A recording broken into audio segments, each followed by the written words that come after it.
Snoozer! Sorry, pal. Forgot to put you together again. Alright, what do we need? We need your trunk. No, too dusty. Alright, what's the trunk? Much better. Alrighty, what do we need, Snoozer? Your googly eyes, that's what we need. Have you together real quick.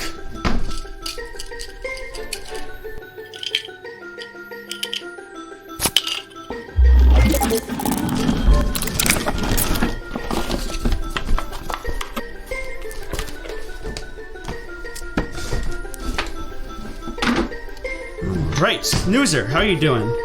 Oh my gosh, Snoozer, I forgot your battery! Hold on.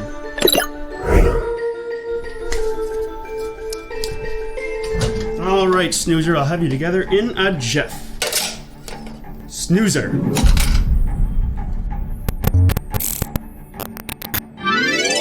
Hello! I am Snoozer! Snoozer, how you doing, buddy? Checkers! I feel hyper! Yeah, I thought that might happen, Snoozer. That's because I gave you a new battery today. Don't worry, we'll settle in pretty quickly. But are you ready for our trip today? Absolutely! Where are we going? Snoozer, you know it's a surprise. But don't worry, this is going to be a fantastic reading road trip. Well, what are you waiting for? Let's go!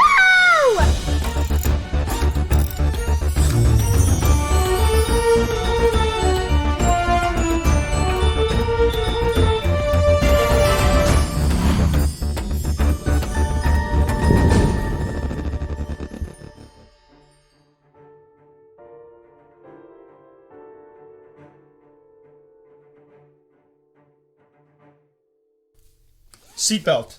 Check. Backpack? Check, check.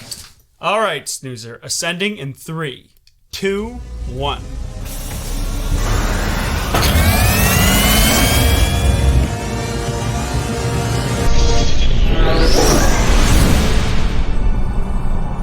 And we're off.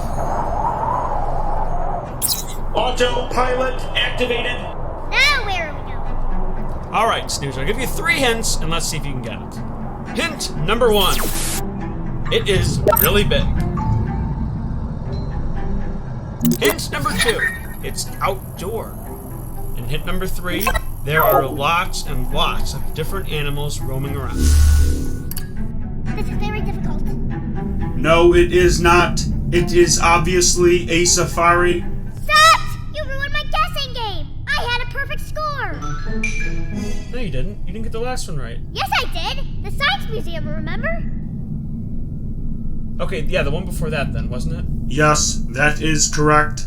Yes. Okay, anyway, Snoozer, that doesn't matter. We are going to be meeting some of the greatest animals all around the world. Animals we wouldn't otherwise see anywhere else. Really? Well, actually, Snoozer, the animal we're going to be visiting today isn't an animal that we would normally see in North America. It's not? Nope, I'm talking about the camel. The camel isn't from North America? What is this madness? Hey, Zod, can you give us some information about camels and tell Snoozer where they come from?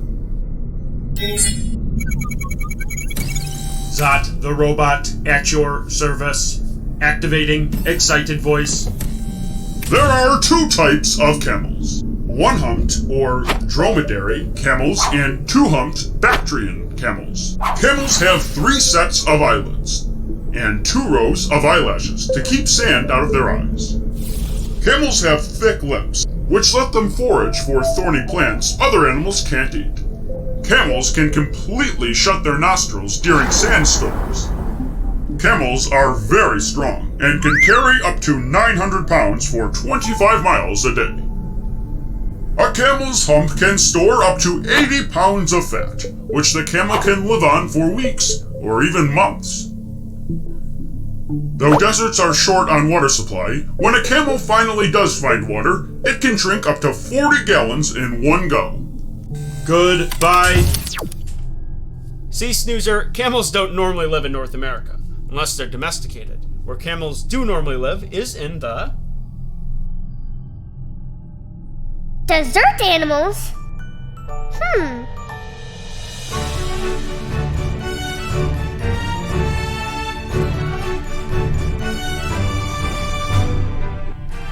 Snoozer, not dessert animals. We're talking about desert animals. Oh, where are deserts? Well, I'll show you, Snoozer. A desert is a barren area of landscape where little precipitation occurs, and consequently, living conditions are hostile for plant and animal life. Here's a world map. The deserts are highlighted. Only animals with special abilities can live in the deserts, like the Komodo dragon or the camel. Special? What's special about camels? Well, Snoozer, camels are able to store fat in their body for long periods of time. That's why they have the humps on their back. Fascinating. I'd like to read a book about a camel. You know what, Snoozer? We might have a chance to do that today. But right now, we're on our way to our safari. We are going to be traveling to Rainbow Way. Once we cross through, we'll be right at our destination, Hidden Valley Animal Adventure. Along the way, we're going to be meeting with Dr. Dan for a health tip, and your teacher, Mrs. Hamilton, is going to do a camel craft with you. Wahoo!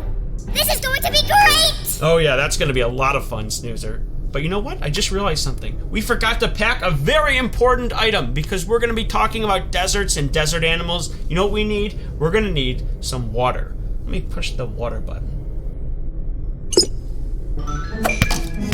Oh. Snoozer, where's your water? It bumped off my little head and fell on the ground. Oh my goodness.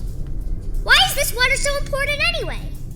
That's a great question, Snoozer. But that's not a good question for me. That's a good question for our friend, Dr. Dan. Let's bring him on right now and call him up and ask him why is water so important for us.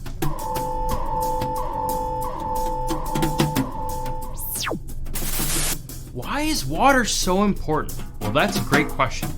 Now, the simple answer is water is important because we have a lot of it already. 2/3 of our body, about 60 to 70%, is made up of just water. Do you believe that?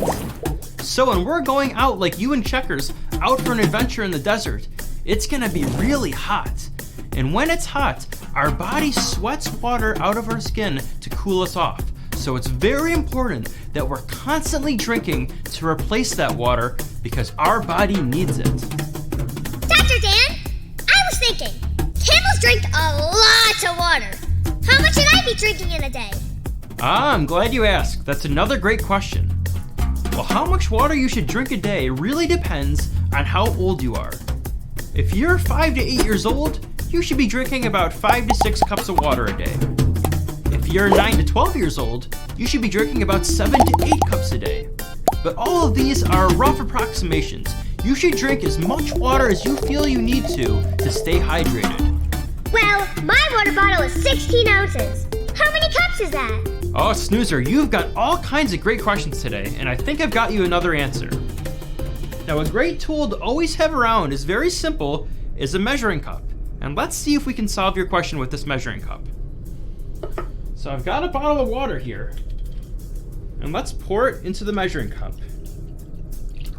And stop at 1 cup. So as we can see on our measuring cup here, 1 cup is exactly 8 ounces. So you, Snoozer, you have a water bottle that is 16 ounces. Let's do a simple calculation. Let's plug in 16 and divide it by 8. 16 ounces divided by 8 ounces. And what does that equal? 2. 2. So our answer is 16 ounces of water equals 2 cups of water. Oh, wow. All right, Snoozer, have a good time. I'll see you in a little bit. Thanks, Dr. Dan. And now, the question of the week. What do you drink when you're thirsty? What do you drink when you are thirsty?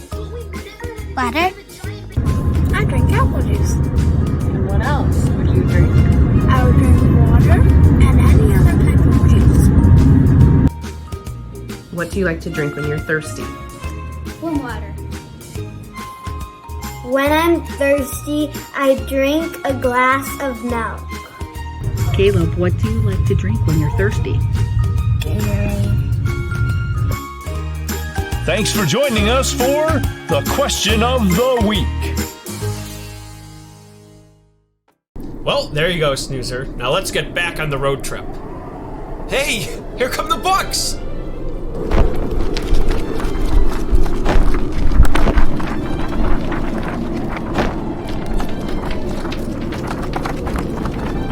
Well, let's check out a few. What was the button for that? I always forget. That one?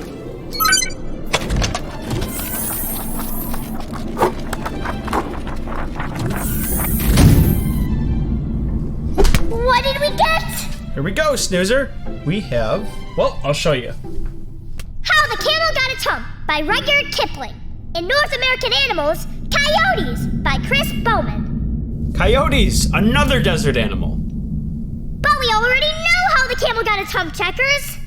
Well, Snoozer, we know the real story of how camels got their hump, but this is telling a make-believe story. It's teaching us an important lesson and giving us kind of a funny version of how the camel might have gotten its hump. People have been doing that for thousands of years. But this story is about a really lazy camel that meets a genie, and the camel is just all about himself. He doesn't help anyone else, he only cares about what he's doing, and the genie ends up teaching him an important lesson. And, well, we're gonna learn how this camel ends up getting its hump. Now, this is a good story about teamwork, helping others, doing our part, and it's also just a really funny story. But remember, it is make-believe. This isn't telling the real story about how camels have humps and why they have humps, but it's just a great story to read, and you can learn a lot from it. But while we're talking about camels here and learning about them, I think this would be a spectacular time for you to do your camel craft with your teacher, Mrs. Hamilton. What do you think about that? Oh boy! That sounds terrific! Well, great! Let's bring on Mrs. Hamilton and make our camel craft. Hi, Mrs. Hamilton! Hello, Snoozer. Are you ready to make our craft? Yes, I am! Well, today we are making a camel, and it looks like this. Nice! Alright, so let's get moving. We're gonna need scissors, glue, and the rest is up to you. So let's get cutting.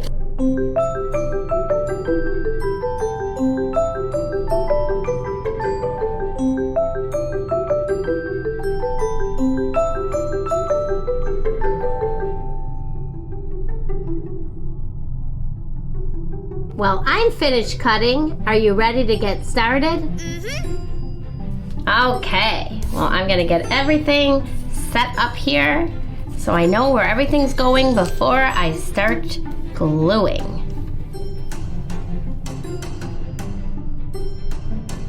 All right, let's get going.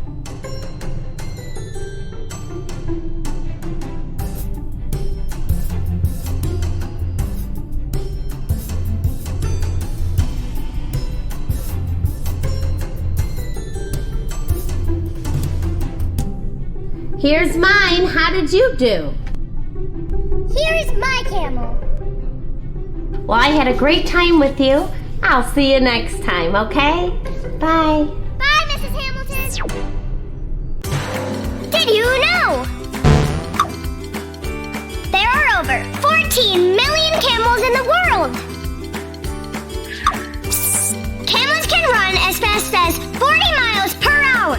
Wowie, wow, wow, that's fast! Camels live, on average, for 40 to 50 years. A camel can drink around 30 gallons of water in just 13 minutes. The library has tons of books about camels. Visit the library to learn more.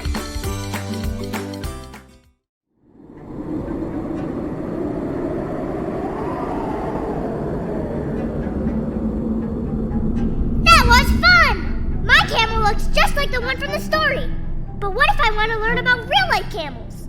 Oh, so you're talking about a nonfiction book. Because you've got the fictional books, and those are the make-believe story. And then you've got nonfiction books, which are about real-life things. So you want to learn about real camels and real animals. Well, you know what? Let's ask Zot for a mix of books about desert animals that are fiction and nonfiction. What do you have for us, Zot? Zot, the robot, at your service. Today's selections are Dear Komodo Dragon by Nancy Kelly Allen, The Tortoise and the Hare by Aesop. The Foolish Tortoise by Eric Carle. Coyotes Soundbite, a poem for our planet by John Agard. Who Lives Here? Desert Animals by Deborah Hodge. Why Oh Why Are Deserts Dry by Trish Rabe. 6 books to read to learn about desert animals. Goodbye. Thanks, Sat. Wow, what a great selection of books, and I'm sure our librarian can help us find more books about Komodo dragons, tortoises, camels, coyotes, all sorts of great desert animals. Yes! What about the other book? Oh, you're right, the other book. It's about coyotes. Let's talk about that one. So this book is giving us real information about coyotes, where they live, what they eat, what they do, and unlike the camels and the Komodo dragon that I talked about, these coyotes actually are native to North America. So we might actually have a chance to see a coyote out in the wild doing its thing. Now, coyotes are really fascinating creatures, and this book's got all sorts of great real-life information about them. So I love reading these books, and these are the kind of books that get me excited to read other books about more animals, and I'd like to read bigger books, longer books, and just really take a deep dive into these animals. So this could be a great start for younger readers, just like you, Snoozer.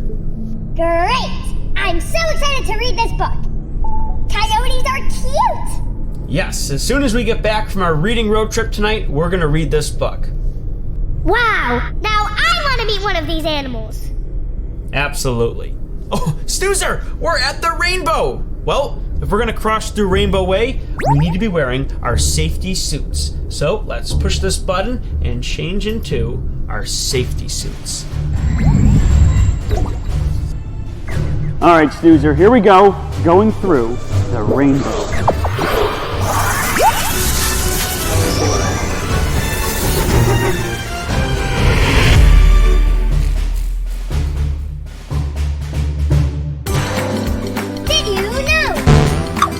Tortoise's shell is not a single shell, but rather a composition of 60 bony plates.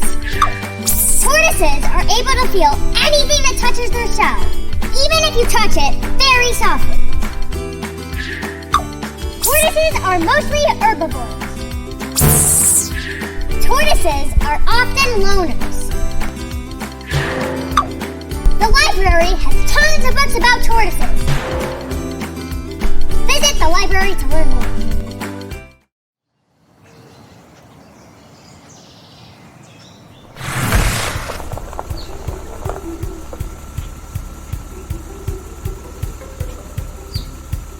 All right, Snoozer, we're here.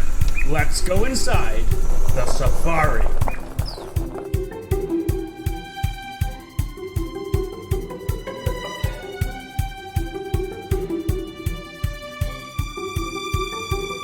Well, Snoozer, we've got a lot of hungry animals here. Let's get feeding.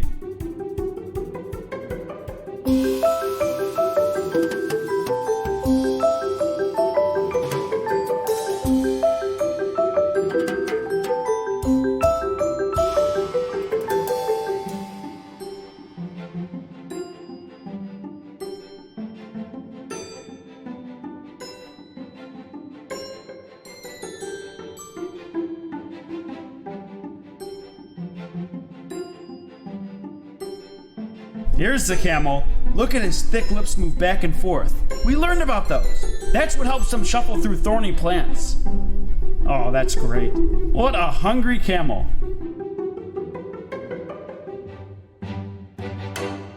Hello, I am Snoozer.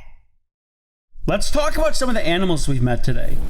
This place has over 350 different animals and 35 different species. Now, a lot of the animals here are cattle, and just like dogs, cattle come in all sorts of different breeds. Now, a lot of us are familiar with cattle. Of course, we know cows live on farms, with the most familiar breed of cattle being called the Holstein Friesian. That's the black and white one. But let's look at a few breeds of cattle we saw today.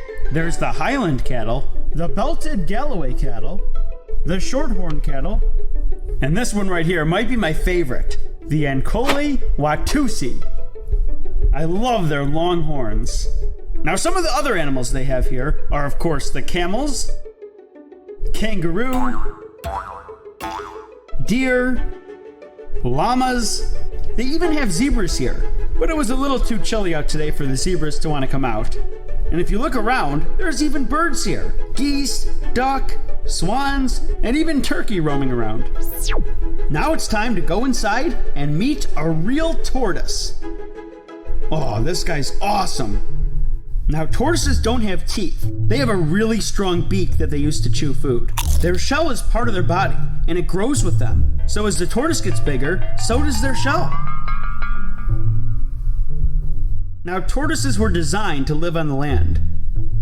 You can tell because they move kind of like elephants with big, thick legs, unlike turtles that have fins. Now, speaking of their legs and feet, let's take a look at them. They have these shovel-like features, which make them great diggers. And that's really important because in the desert, they need to be able to dig burrows they can go inside to keep them cool from the hot sun.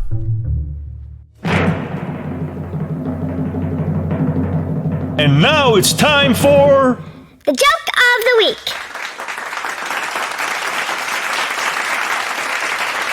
What does a camel and a librarian have in common? They both have tails. Oh, thank you very much.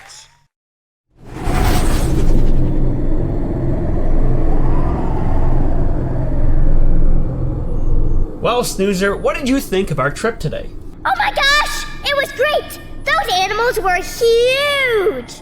And I am so glad we got to see a real camel and a tortoise. Yeah, desert animals are so fascinating to learn about because they live in a really tough environment. Not a lot of precipitation and water, as we talked about. So they have all these interesting abilities, and they do so many cool things to adapt to their surroundings. We talked about some desert animals today in some books, but now I want to go to the library and check out so many more books about the camels, the coyotes, the tortoises, all the other desert animals that we didn't even talk about yet today. So, pretty exciting, and you know what? Pretty soon, we're going to be going on another trip and meeting with different animals. But don't even ask, Snoozer, because it's always a surprise on our next Reading Road Trip.